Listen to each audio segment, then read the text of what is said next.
아니 어떻게 내게 일어난 모든 일을 감사할 수 있지요? 그건요, 하나님의 손이 모든 것을 이루셨고 하나님의 손으로 내 모든 삶의 모든 사건들을 만드셨고 하나님의 마음으로 내 모든 그 품으로 모든 것들을 안으셨고 하나님께서 이루셨기 때문에 상황과 환경에 대한 감사가 아니라 하나님 그분에 대한 감사지요. 감사는 굉장히 영적인 말입니다. 말세에 여러분 어떤 징조가 일어나지요? 말세에 전쟁이 나고 기근이 나고 뭐 그럴 일이 있겠지요. 여러분, 그러나 성경은 다른 이야기를 합니다. 마지막 때에 무엇이 사라지는지 보십시오. 바울이 말세의 징조를 분명히 가르쳐 주는데요, 디모데후서 3장 1절 우리 같이 읽겠습니다. 너는 이것을 알라. 말세에 고통하는 때가 이르러 감사하지 아니하며. 마지막 때의 징조 하나는 모든 사람들 마음에 감사하지 않는데요. 여러분, 왜 감사하지 않는다고요? 하나님의 주권을 선포하지 않는다는 것입니다. 하나님께서 나를 만지시고 함께 하시니 그 흔적을 인정하지 않는다는 것이요, 하나님은 없다라고 말하니까 감사하지 않는 것입니다. 여러분, 내 인생의 비극은 경제 위기가 아니고 건강을 잃는 것이 아니라 내 위기는 하나님이 하나도 감사하지 않는 것입니다. 교회가 무너질 때 나타나는 가장 중요한 증상 하나는 그 교회 가운데 성도들 입술에 감사가 사라지는 것입니다. 가정이 허물어지는 가장 중요한 징조 하나는 자녀들이 부모에게 감사하지 아니하고 부모가 자녀들에게 더 이상 감사하지 않는 것입니다. 그러므로 비극은 시작되고 꽃이 피는 것이지요. 감사가 사라진다는 것이 어떤 의미입니까? 감사가 사라진다는 것이 어떤 의미지요? 좋은 일이 없어진다고요? 그런 뜻이 아닙니다. 감사가 사라진다는 것은 더 이상 하나님이 내 인생의 왕이 아니라는 것입니다. 더 이상 하나님이 내 가정의 주인이 아니라는 것입니다. 그러므로 감사가 사라질 뿐이지요. 하나님이 왕이신 곳이 천국이잖아요. 하나님께서 주인이신 곳이 하나님 나라지요. 그럼 지옥은 뭔데요? 지옥은 어디지요? 막 뱀이 울울거리고 막 독사가 막 물어뜯고 그냥 불이 타서 내가 아프고, 물론 그럴 수 있겠지요. 그런데 지옥의 핵심이 무엇입니까? 하나님이 계시지 않는 그곳이 곧 지옥인 것입니다. 하나님이 계시지 않기 때문에 죽음이 있고 생명의 하나님께서 계시지 않기 때문에 절망이 있고 사망이 있는 것입니다. 그래서 여러분, 감사는 천국의 삶으로 인도하고 하나님께서 함께 하시기 때문에 행복으로 이끄는 가장 중요한 그 문이 감사지요. 감사는 하나님을 바라보는 눈길이요, 감사는 하나님께만 집중하는 하나님에 대한 사랑이요, 감사는 하나님께서 실존하시다는 나의 신앙 고백이요 외침인 것입니다. 여러분, 형편이 좋아지면 감사하겠다고요? 형편이 좋아지고 상황이 좋아지고 내 통장에 돈이 많아지면 감사하겠다고요? 천만의 말씀요, 하나님을 아는 만큼 감사가 많아지는 것입니다. 하나님을 누린 깊이만큼 감사가 깊어지는 것입니다. 하나님을 왕으로 인정하는 그 폭만큼, 그 넓이만큼 감사가 넓어지는 것입니다. 우리 사랑하는 서도교회 성도들은 하나님을 더 많이 경험하실 수 있기를 축복합니다. 더 많이 하나님을 누리시기를 축복합니다. 그래서 여러분 삶의 모든 구석구석마다 틈새 하나하나마다 감사가 채워지고 감사로 메워지고 입술로 온 마음으로 온 생각으로 감사의 은으로 삶을 장악하십시오. 그래서 여러분 삶이 감사로 채워지고 하나님께서 함께 하신 손길로 채워지는 하나님 나라가 될 수 있기를 축복합니다. 오늘 말씀은 우리에게 감사가 얼마나 중요한지 분명히 보여줍니다. 하나님은 굉장히 표현을 하셔도요, 너무 문학적으로 표현하시는 것 같아요. 표현력이 대단하십니다. 시편 50편 8절에 보면 우리가 읽은 말씀 그 앞부분인데요, 나는 네 재물 때문에 너를 책망하지는 아니하리니 네 번제가 항상 내 앞에 있음이로다. 이 말이 무슨 말이냐면요, 이게 좋은 말씀 같지요? 근데 하나님의 분노의 마음입니다. 네 재물 때문에 내가 화는 안 낼게, 네 번제가 항상 내 앞에 있기는 있네, 참, 이런 느낌이죠.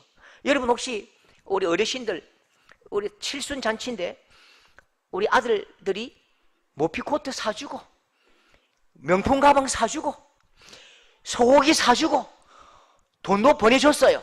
너무너무 기쁠까요? 아들이 안 왔어요. 손주가 안 왔어요. 너무너무 기쁩니까? 혼자서 소고기 먹고 명품 가방 쓰다듬고 모피코트 입어보고 그걸 보면서 너무너무 감사합니까? 여러분 오늘 이 말씀이요, 하나님 앞에 나올 때에 또 가장 중요한 것이 빠졌대요. 네 재물 때문에 너를 책망하지 않을게.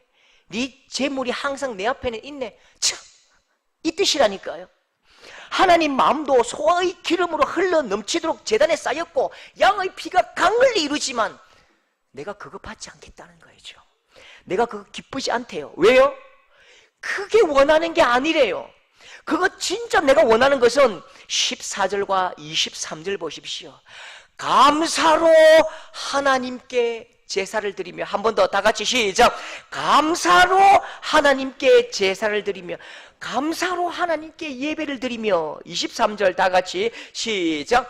감사로 제사를 드리는 자가 나를 영화롭게 하나니. 제사를 드리고 예배를 드릴 때에 소고기 들고 오고 막 명품 가방 들고 오고 그게 중요한 게 아니라 네 마음 감사로 예배를 드리는 그것이 나를 영화롭게 한대요. 여러분, 영화롭다는 게 뭐지요? 하나님께서 영화로우시대요. 감사로 예배를 드릴 때 하나님께서 영화롭대요. 영화롭다는 뜻은요, 기뻐서 펄쩍펄쩍 춤을 춘다는 것입니다. 여러분, 우리가 진짜 칠순잔치에 제일 기쁠 때가 뭐죠? 손주가 편지로 할머니 너무너무 감사해요, 사랑해요, 오래오래 사세요라고 꽃 따라주고 1,000원짜리 다이소에 가가지고 아무 쓰잘데기 없는 꽃 비녀나 그 비녀나 딱 달아줄 때에 그게 너무 기쁘잖아요. 할매 이쁘지? 할매 시집가도 되겠지? 그래 기뻐. 하나님도 그러시다니까요. 하나님께서 입을 맞추고 끌어안고 기뻐 춤을 주십니다. 이 모습이 우리 예배를 받으시는 하나님의 모습입니다. 하나님은 우리와 입을 맞추고 끌어안고 펄쩍펄쩍 뛰고 싶은 것이지요. 생명 없는 재물, 생명 없는 그 재물 덩어리에 입 맞추고 싶지 않으시다고요. 그래서 14절에 감사로 하나님께 제사를 드리며 감사로 예배를 드리며 23절 감사로 제사를 드리는 자가 나를 영화롭게 하나니. 여러분, 감사가 예배임을 믿으실 수 있기를 축복합니다. 감사가 하나님께서 기뻐하는 예배임을 아시는 여러분 되시기를 축복합니다. 여러분, 감사가 예배라는 사실을 분명히 보여주는 신약의 사건이 하나 있습니다. 누가복음 17장에 10명의 한센시병 환자들이 있었습니다. 누가복음 17장 12절 우리 같이 읽겠습니다. 나병 환자 10명이 불쌍히 여기소서. 여러분 아시지요? 예수님께서 10명 중 몇 명을 고쳐주시지요? 10명 모두 다 고쳐주십니다. 그런데 10명의 방향이 다릅니다. 9명은 쥐 보러 가고 친구에게 갑니다. 한 사람은 예수님께 달려옵니다. 9명은 사람에게 가고 사람에게 집중하고 사람에게 영광을 받고 싶고 사람의 칭찬을 받고 싶다고요. 근데 한 사람은 예수님께로 달려갑니다. 15절 한 사람이 자기가 낳은 것을 보고 큰 소리로 하나님께 영광을 돌리며 돌아와 예수의 발 아래에 엎드리요. 예수의 발 아래 엎드리요 감사하니. 여러분, 우리가 뭔가 간절할 때에 소리를 내잖아요. 10명의 나병 환자들이 간절할 때에 소리를 냈어요. 17장 13절 소리 높여 이르되 예수 선생이여 우리를 불쌍히 여기소서. 그런데 여러분, 내게 일어난 일이 감사할 때에 훨씬 더 큰 소리를 냅니다. 9명은 내가 필요할 때만 예수님께 주십시오 예수 선생이여 우리를 불쌍히 여기소서 그렇게 소리를 냈는데, 한 사람은 내게 일어난 하나님의 역사하심과 은혜를 감사하면서 크게 소리를 지릅니다. 훨씬 더 크게 소리를 내지요. 15절 큰 소리로 하나님께 영광을 돌리며 돌아와 큰 소리로 하나님께 찬양하고 영광을 돌리면서 돌아옵니다. 여러분, 내가 원할 때 내는 소리보다 내게 주신 은혜에 감사하고 내게 함께 하신 그 하나님의 손길에 감사하는 소리가 커야지요. 그게 감사합니다. 우리는 항상 그래요. 은혜는 물에 새기고 원수는 바위에 새기기 때문에 항상 우리는 원망 소리가 더 커요. 사실 세어보십시오. 여러분에게 주신 하나님의 은혜가 천배 만배 크다니까요. 그런데 우리는 이상하게도 우리에게 없는 것이 커 보인다니까요. 그러니까 원망 소리가 크고 감사 소리는 쥐 소리만큼 작아진다니까요. 여러분 소리부터 역전시키십시오. 이제부터 여러분 삶에 소리를 먼저 역전시키십시오. 좀 원망과 어려움은 작게 이야기하고요. 하나님께서 내게 주신 100배 1000배 많은 그 은혜의 소리를 크게 지르고 하나님께 더 감사하는 여러분 될 수 있기를 축복합니다. 여러분 오늘 말씀에 더 중요한 단어가 있거든요. 누가복음 17장 15절에 보십시오. 예수의 발 아래에 엎드려 감사하지요. 엎드려 감사하다. 엎드려 이 말은 원어를 보면 예배하다 뜻입니다. 예배하는데 발 아래 엎드려 감사하다. 감사하다와 예배하다가 똑같은 말입니다. 그래서 이 사람은 발 아래 엎드려서 예배하는데 감사로 예배하는 것입니다. 감사하면서 예배하고 감사로 예배를 드리는 것입니다. 똑같이 병이 나았지요. 누가 예배하지요? 하나님의 은혜를 아는 인생이 예배할 수 있다고요. 하나님의 은혜를 아는 인생이 사람이 감사할 수 있지요. 감사가 예배인 것입니다. 여러분 하나님은 우리의 의식을 받으신 것이 아닙니다. 여러분 오늘 이 자리에 1시간 동안 딱 채우고 차리엇 자세로 고개를 빳빳이 들고 있는 이 차리엇 자세를 받으시는 것이 아니고요, 오늘 우리 마음에 가지고 온 그 감사를 받으시는 분이 하나님이신 것입니다. 여러분 보십시오. 저는 이게 더 멋집니다. 일본에 어떤 이런 사건이 있었는데요. 일본의 어떤 기업 사장이 암말기에 걸린 거죠. 자녀가 없었대요. 이 사람 자녀가 없으니까 기업을 물려줄 사람도 없는 것입니다. 그래서 마지막이니까요, 직원들에게 사장님이 사비로 한 사람 1000명에게 사례금을 지급했습니다. 월급이 아니고 보너스도 아니고요, 그냥 사장님의 사례금입니다.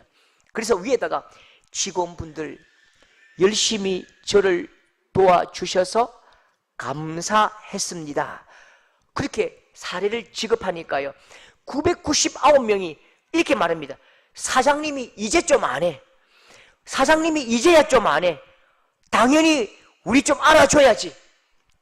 그렇게 의시되고 그냥 당연한 듯 그렇게 받아가거든요. 단 한 사람이 사장님에게 스타벅스 커피를 한 잔 대접합니다. 사장님, 사실 우리가 회사 때문에 먹고 살았잖아요. 또 이렇게 선물까지 주시니 감사합니다. 스타벅스 한 잔을 사장님께 드렸대요. 그래서 사장님이 그 스타벅스 한 잔을 받고 너무 감동해서 뭘 줬을까요? 회사 전체를 이 사람에게 물줘 버렸습니다. 당신이 진짜 마음과 마음이 통하고, 당신이 진짜 감사를 알고, 사람에 대한 감사를 알고, 마음을 알고, 당신이 진짜 이 기업을 경영할 만하다, 그 회사를 물려줘 버린 것이요. 여러분 오늘 말씀에도 9명의 사람들이 예수님께 달려오거든요. 예수님 감사합니다. 예수님 예배합니다. 내게 주신 그 은혜 하나 때문에 감사했더니 하나님은 감사하는 이 사람에게, 이 사람이 알 수도 없고 경험할 수도 없는 1000가지 만가지를 주십니다. 누가복음 17장 17절 보십시오. 예수님은 이 사람은 한 개 감사를 드렸는데 이 사람은 상상할 수 없는 1000가지 만가지를 받습니다. 여러분 17절 다 같이 시작. 이 이방인 외에는 일어나 가라, 내 믿음이 너를 구원하였느니라. 이 이방인 외에는 하나님께 영광을 돌리러 돌아온 자가 없느냐? 이 사람 외에는 나에게 예배하러 온 자가 없느냐? 이 사람 외에는 나에게 감사하러 온 자가 없느냐? 일어나라, 내 믿음이 너를 구원하였느니라. 감사를 받으셨고 예수님은 그 감사에 1000배 만배 곱하기 해주셔서 나병을 치료해 주신 것뿐만 아니라 심각한 질병인 죽음을 치료해 주셨습니다. 영생을 얻었지요. 이 사람의 감사는요, 진실로 이 감사의 사람은 하나님이 주시고 싶어 하시는 가장 소중한 선물 예수 그리스도를 얻은 것입니다. 그러면 감사하지 않았던 9명은 어떻게 되었지요? 마치 예수님께 힘들게 와서 10원짜리 하나 받고 와 10원짜리다 10원짜리 받았다 그렇게 춤추고 돌아간 어리석은 꼴입니다. 예수님 10원이면 만족합니다. 여러분, 나병을 고침받는 것은 예수님에 비하면, 예수님께서 주실 수 있는 영생에 비하면, 구원에 비하면 그 10원짜리지요. 예수님 10원이면 만족합니다. 예수님까지는 없어도 돼요. 예수님까지는 필요 없어요. 그렇게 돌아가서 한 10년 살다가 9명 모두 심장병으로 죽고 뇌졸중으로 죽고 그렇게 다른 감기로 죽고 다 죽었겠죠. 평생 예수님이 주신 10원짜리 바라보고 살다가 와 기쁘다 기쁘다 그렇게 살다가 죽은 것입니다. 단 한 사람 하나님께 예수님께 감사의 그 제물로 나온 이 사람만 영생을 얻고 구원받은 것이죠. 여러분, 오늘 우리가 읽은 시편 말씀도 똑같이 표현하십니다.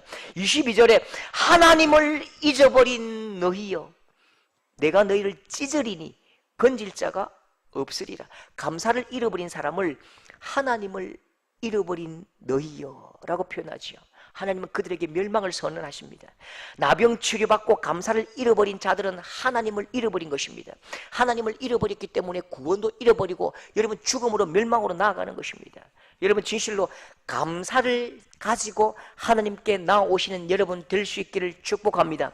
그리고 다시 내밀어 주시는, 우리가 감사를 하나님께 드릴 때에 다시 그 손에 가득가득 채워서 보자기마다 채워주시는 그 놀라운, 감사하지 않는 자는 절대로 알 수 없고 느낄 수도 없고 경험할 수도 없는 엄청난 복을 누리시는 우리 모든 성도들 될 수 있기를 축복합니다. 여러분, 세상 모든 일에는 조건이 붙잖아요. 우리는 이 조건 명제를 참이라고 믿는데요. 조건 명제 하나 말씀드려 볼까요? 돈이 많으면 행복하다, 건강하면 행복하다, 자녀가 잘 되면 감사하다. 우리 이 땅의 사람들은 이 조건 명제를 거의 참이라고 신봉합니다. 여러분, 조건이 참이면 반대도 참이지요. 돈이 없으면 행복하지 않다, 건강하지 않으면 행복하지 않다, 자녀가 잘 되지 않으면 감사할 필요가 없다. 여러분, 그러면요 한 가지 여쭤볼게요. 돈이 많으면 행복하다, 돈이 없으면 행복하지 않다, 이 둘 다 참이면요, 그러면 행복하든지 행복하지 않든지 결정을 당하는 쪽은 누구시요? 결정은 당하는 쪽은 누구시요? 나시요, 나. 수동적으로 결정을 당하는 쪽은 항상 나입니다. 돈이 없으면 행복하지 않든지 돈이 없어서 행복하지 않든지 돈이 많아서 행복하든지 간에 항상 결정을 당하는 쪽은 나잖아요. 그러면 감사할 조건이 있어서 감사하다고요? 그러면 이 사람은요 평생 죽을 때까지 조건의 노예로 사는 것입니다. 조건의 노예로 살다가 죽는 것입니다. 그러면 여러분, 나를 결정하는 돈이 높습니까? 결정당하는 내가 높습니까? 조건이 나의 행복을 결정한다면 결정을 당하는 내가 높습니까? 조건이 높습니까?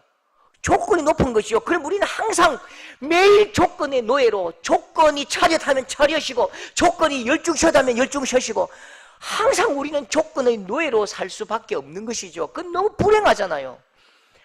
하박국이라는 성경이 있습니다. 하박국 선지자가 삶의 주변을 둘러보거든요. 기가 찰 노릇입니다. 바벨론 적군이 국경을 넘어오고요, 무화과도 없고요, 포도 열매도 없고요, 감람나무 열매도 없고요, 밭에 먹을 양식도 없는 것입니다. 하박국 3장 17절 18절, 여러분 이 하박국이 당한 조건을 보라고요. 조건을 보십시오. 같이 읽어보겠습니다. 시작. 무화과 나무가 무성하지 못하며 포도나무에 열매가 없으며 감람나무에 소출이 없으며 밭에 먹을 것이 없으며 우리의 양이 없으며 없고 없습니다. 감사 조건요, 눈 씻어 봐도 없고 아무리 찾아봐도 없고 좋을 일도 없고 웃을 일도 없지요. 조건이 없다고요. 감사할 조건이 없습니다. 그러면 하박국이 불행한 인생입니까? 여러분, 하나님을 잘 믿어도 사람이 가진 조건이 나쁠 수 있어요. 감사, 기쁨, 그 조건이, 감사 조건이 하나도 없을 수 있다니까요. 그런데 조건이 없음에도 하박국은 감사의 노래를 부릅니다. 왜요? 우리는 조건의 사람이 아니라고요. 우리는 조건이 갖추어져야 내가 행복하고 조건이 갖추어져야 기쁘다면 우리는 항상 조건의 노예일 뿐입니다. 그런데 하박국은 조건이 없고 하나도 없지만 감사하고 노래하고 행복합니다. 하박국 3장 18절, 하박국 3장 18절 다 같이 시작.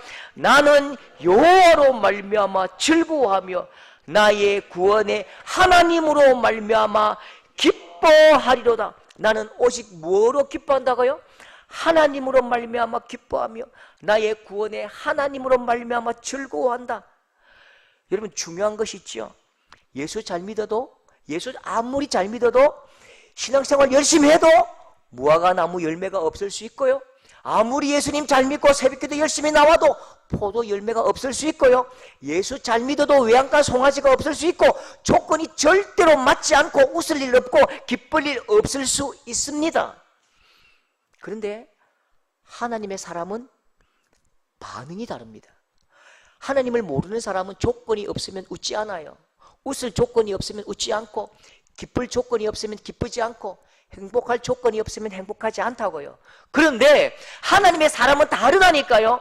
하나님의 사람의 행복 조건은 조건 만족이 아니라, 조건 행복이 아니라 오직 존재, 우리가 하나님의 사람이라는 존재만으로 만족하고 기뻐하는 사람이기 때문입니다. 하나님의 사람의 감사는 하나님 바로 그분이 우리의 감사의 조건이요, 하나님 바로 그분이 우리의 감사의 오직 유일한 이유지요. 그래서 나는 여호와로 말미암아 즐거워하며 나의 구원의 하나님으로 말미암아 기뻐하리로다. 여러분, 만족이라는 단어를 아시죠? 가득 차서 평안한 것을 만족이라고 말합니다. 여러분, 세상에는요 정말로 다 가진 사람들이 있습니다. 물질, 명예, 권력, 지혜, 지식, 학벌, 모든 것들을 다 가진 사람들이 정말 만족하고 행복하고 즐거워할까요? 절대로 아닙니다. 우리가 겉으로 보기에 모든 것들을 다 가진 듯 하지만요, 그 헛헛함과 허기 때문에 술에 찌들고 마약에 찌들고 쾌락에 중독되어 스스로 죽음으로 끌어갑니다. 여러분, 하나님은 저와 여러분을 만물보다 크게 만드셨고, 만물보다 깊게 만드셨고, 만물보다 소중하게 만드셨다고요. 그래서 물질로는, 우리가 어떤 조건으로는 우리가 만족을 누릴 수 없지요. 그럼 어떻게 우리가 만족할 수 있습니까? 사람보다 크신 분, 사람보다 깊으신 분, 사람보다 존귀한 분, 그분으로 우리가 만족할 수 있다고요. 하나님으로 채워질 때에 비로소 우리가 만족할 수 있다니까요. 여러분, 하나님께서 내 속에 임하실 때에, 하나님으로 채워질 때, 성령 충만할 때에, 하나님으로 풍성할 때, 그때 내게 만족이 오는 것입니다. 이건 세상이 줄 수도 없고 알 수도 없는 거룩한 기쁨이 우리에게 채워진다니까요. 감사는 조건 만족이 아닙니다. 감사는 존재 만족입니다. 다시 한번 이 용어를 잘 기억하십시오. 감사는 조건 만족이 아닙니다. 존재 만족입니다. 내가 누구냐의 문제입니다. 사람이 어떤 존재지요? 사람이 어떤 사람이지요? 여러분, 사람은 하나님의 형상이요, 우리는 하나님의 자녀요, 나는 하나님의 사랑이요, 나는 하나님의 거룩한 성언을 입은 자요, 거룩한 성총을 받은 자요, 나는 하나님의 사람이요, 하나님께서 나를 바라보시고 안아주시고 참으로 귀한 옥수수으로 나에게 가장 좋은 것 주시는 분이시다. 그렇게 존재 정의가 나를 만족으로 이끌고 행복으로 초대하는 것입니다. 친구 목사가 개척을 했습니다. 개척하니까 정말 어렵잖아요. 사례를 잘 못 받으니까요. 항상 미안한 거예요. 맥도날드 햄버거도 못 사주고, 피자도 못 사주고, 너무너무 미안하다고요. 참 어렵고 힘들었대요. 정말 고기 한번 못 사주고 옷도 하나 못 사주니까요, 아이들에게 참 낯을 들 수가 없고 항상 고개를 숙이고 다녔대요. 그러면서 아이들에게 너무 미안하니까, 얘들아, 좋은 옷 사주지 못해 미안해. 메이커 신발 못 사줘서 미안해. 좋은 음식, 소고기, 갈비, 피자 못 사줘서 미안해. 그렇게 미안하다고 말하니까요, 이 아이들의 말이 걸작입니다. 아빠, 메이커 옷이 아빠는 아니잖아요. 아빠, 나이키가 아빠는 아니잖아요. 아빠, 소갈비가 아빠는 아니잖아요. 아빠, 피자가 아빠는 아니잖아요. 내 아빠가 되어주셔서 감사해요. 저는 아빠를 너무 사랑해요. 이 감격, 이 감동적인 말이에요. 이 친구 목사가 펑펑 울었대요. 그렇죠? 나이키가 아빠가 아니지요. 소갈비가 아빠가 아니지요. 아빠가 아빠지요. 옷 대신 내 아빠라서 감사하대요. 소고기 대신 내가 아빠 아들이라서 감사하대요.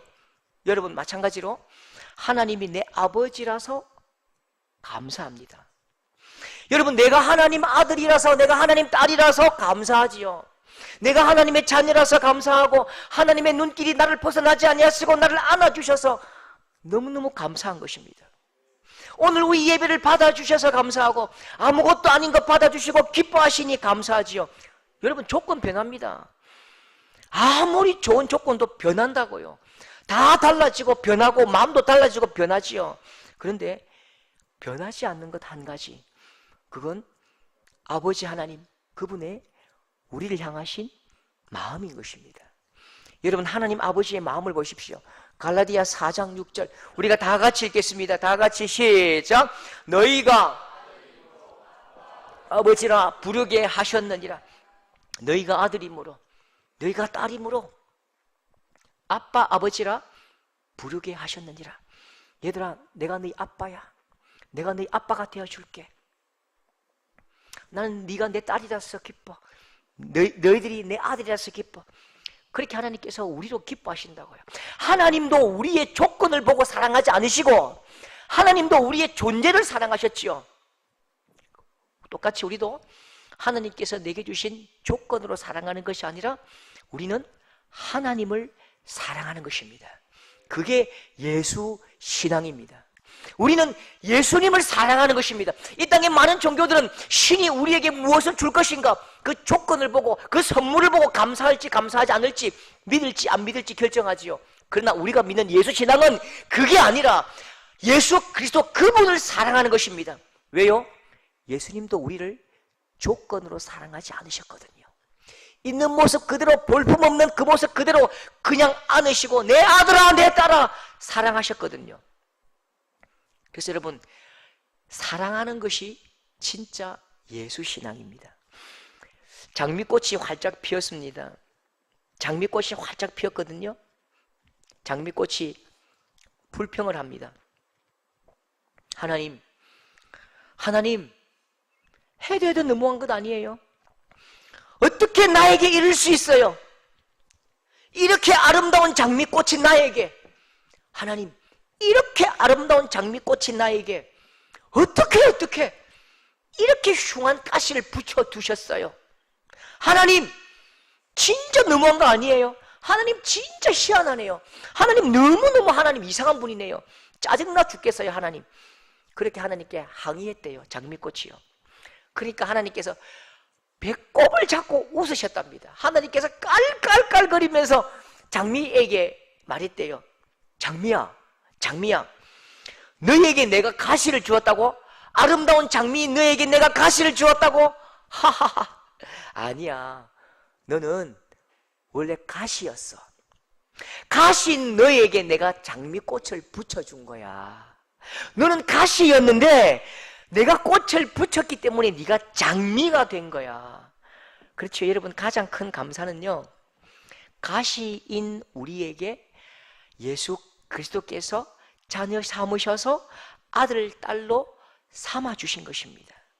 죄인인 나에게 하나님의 아들, 딸이라는 이름표를 우리에게 붙여주셨고, 아무것도 아니고 죽은 우리에게 하나님께서 사랑의 이름을 붙여주셨고 내 아들이라 내 자녀라 내가 이 아들을 신명막측하게 아주 귀하게 존귀하게 여기나니 내 아들이라 악한 것들은 건드리지도 못할 것이라 그렇게 안아주셨다고요.